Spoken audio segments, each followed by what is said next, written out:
pancit, which we wash earlier. And ito po yung mga kapag-serve na to. Yung total cost po nila is around 500 pesos, but it can serve around 30 people.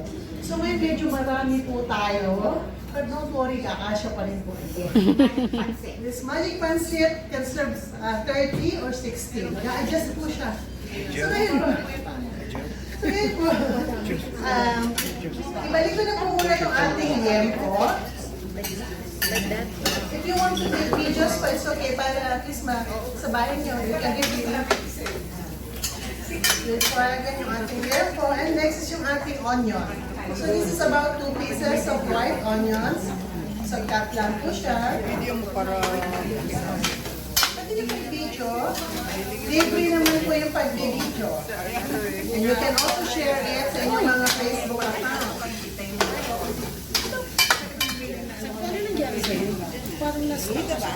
And I have here cost shrimps, cut, deveined, and nilagyan po namin siya ng soy sauce and pepper. Lagay na natin. Normally po ba when you cook your pancit at home, how do you do it? Paano niyo pong ginagawa? Gisa-gisa. Tubig. So dito po hindi tayo gamit ng tubig. So nagigisa-gisa rin tayo. So sabi nga, gisa-gisa, halo-halo, tubig. Pero dito po, wala na po tayong tubig na ilalagay. Gisa-gisa na lang, then tambak-tambak na lang natin yung ating mga ingredients. Sabi nga po ni Miss Melda Nani, tembek lang. So that is, tembek lang. This is our salad master way. And then we put all the vegetables. Let me know if you want more vegetables. I want more vegetables. Is that cooker? So, then magkakat pa po ng vegetables here, but using our salad master cone number 2 to cut the carrots off. So, we will cook pancit 20 minutes lang po. And then I put all the sliced vegetables. May celery po siya and may penchay bagyo.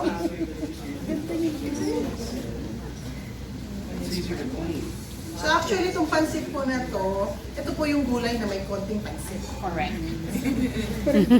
And don't you worry po, no? Parang lalo ko yung mata ni Ate, parang punong-puno na siya, di ba? Gulay. Are you wondering paano natin ito maaluin later? So alam niyo po ba na ang salad master is also like a pressure cooker? May gumagamit po ba rito ng pressure cooker? Yes. So, bakit po ginagamit yung pressure cooker? Pampalambot. Para lumambot. Dito po, iba po yung use namin ng parang pressure cooker. So, pag marami na po siya, you just put pressure. Para kumasya siya.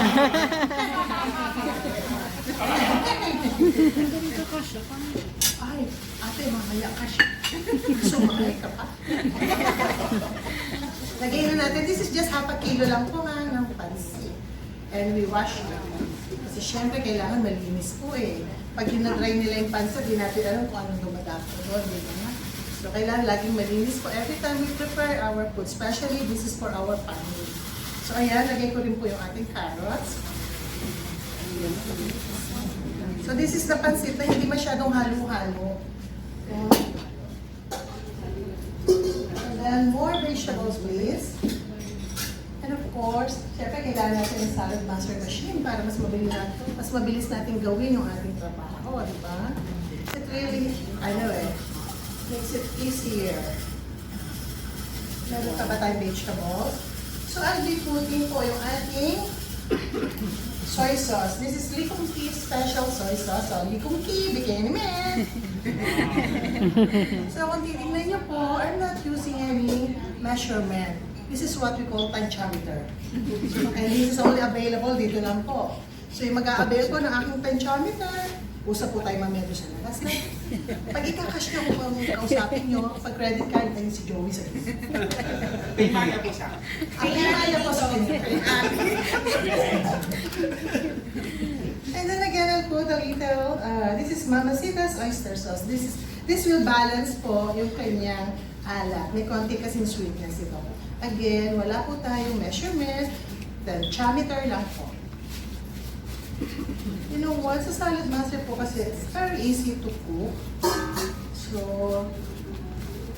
yun nga, tambak lang po, sabay-sabay lang po. And that's it. Meron pa po ba tayo ng shabas? Yan yung Want some more? yung repol wala na. Meron. This one. Para mas masarap. Siyempre masarap yung pancit na maraming gulay, di ba? Normally niluluto natin nahanap pa natin yung gulay eh. Ito hindi. Yung gulay na yung magbibigay ng moisture doon sa ating pancit. And later on, I'll be putting yung ating fried garlic on top. And reduce lang natin siya with this sesame oil para mas aromatic siya.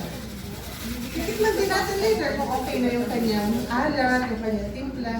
And of course, pepper. There's our pepper.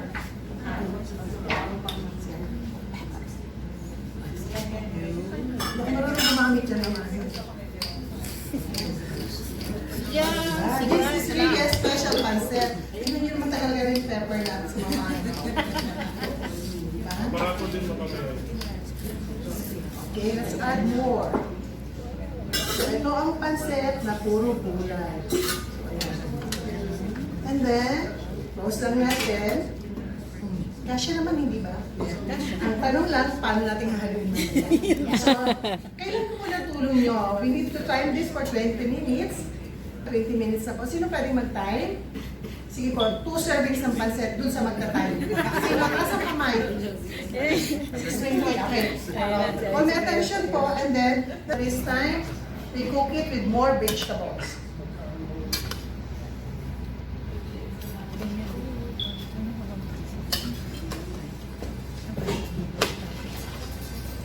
Actually, off ko na yung aking stove. Kasi it's already cooked.